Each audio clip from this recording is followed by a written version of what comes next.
तपोवन के जंगल में बहुत सारे पक्षी रहा करते थे। उस जंगल में मीठे पानी का एक हैंडपंप था। उस नल का पानी पीकर सारे पक्षी अपना जीवन यापन किया करते थे। उस हैंडपंप में चुड़ैल का साया था, इसलिए रात को कोई भी पक्षी उस हैंडपंप से पानी लेने नहीं जाते थे। रात को टूनी चिड़िया की आत्मा निकलती है और भोलू को आवाज लगाती है, भोलू आओ, पानी भरो, पानी नहीं भरोगे क्या? टूनी चिड़िया की आवाज सुनकर भोलू की नींद खुल जाती है। लगता है कोई मुझे आवाज दे रहा है। भोलू सोचता है, जाता हूँ हैंडपंप के पास पानी भरने, वरना भीड़ लग जाएगी। फिर भोलू कबूतर बिना समय देखे बाल्टी लेकर बाहर चला जाता है। अभी तो रात ही है, लेकिन अब आ गया हूँ तो पानी भर ही लेता हूँ। भोलू जैसे ही हैंडपंप से पानी भरता है तो पानी की जगह खून निकलता है। तभी भूतिया टूनी की आत्मा बाहर निकल आती है और भोलू कबूतर की गर्दन काट देती है। सुबह होते ही फिर सारे पक्षी हैंडपंप के पास आते हैं तो देखते हैं कि भोलू कबूतर की लाश है।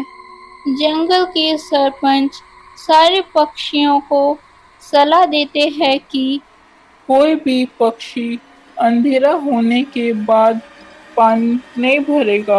एक रात पीहू चिड़िया जंगल से गुजर रही थी। उसे बहुत जोरों की प्यास लगी थी। प्यास के मारे गला सूख रहा है, कहीं से थोड़ा सा पानी मिल जाता तो पी लेती। तभी पीहू चिड़िया की नजर हैंडपंप पर पड़ती है और वह पानी पीने के लिए हैंडपंप चलाती है।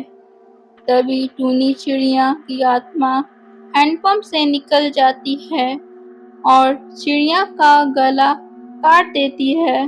पानी पियोगे, मीठा पानी। अब जो कोई भी रात को इस हैंडपंप से पानी पीने आएगा, उसे मारकर मैं अपनी प्यास बुझाऊंगी। सुबह होने पर हैंडपंप के पास जाते हैं तो वहाँ पीहू चिड़िया का लाश देखकर सब डर जाते हैं।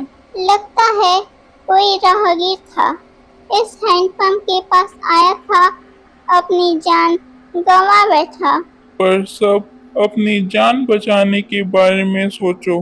कोई भी रात को इस हैंडपंप के पास नहीं आना चाहिए। फिर कुछ दिनों के बाद कालू कौवा और गोरी जंगल में रहने आते हैं।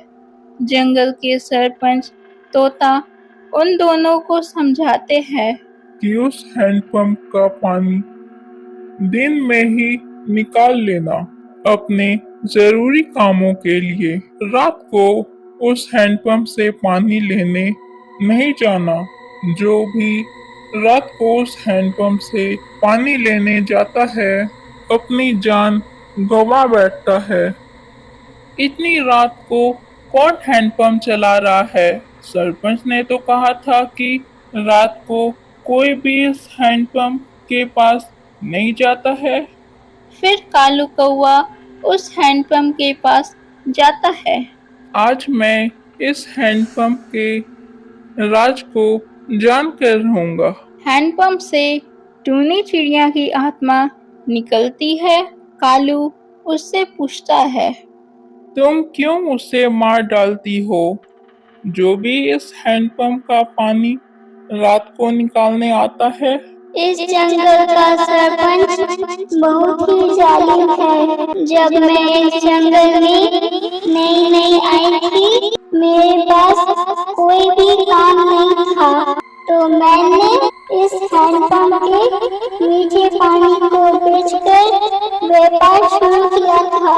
पर सरपंच मुझे हैंडपंप के पानी लेने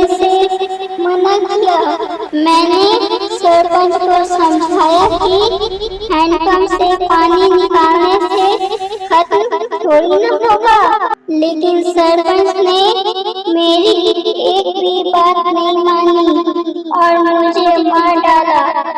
तभी से मेरी आत्मा इस हैंडपंप के अंदर रहने लगी। अब तुम मेरी आवाज सुनकर आए हो, अब तुम नहीं बचोगे, मैं तुम्हें मारकर अपनी प्यास बुझाऊंगी। नहीं नहीं, मुझे छोड़ दो, मुझे मत मारो, जाने दो। मैं इस जंगल में नया आया हूँ। सरपंच ने जो तुम्हारे साथ गलत किया, उसकी सजा तुम दूसरे निर्दोष पक्षियों को क्यों दे रही हो? मैं तुम्हारी आत्मा को इस हैंडपंप से मुक्त कर दूंगा।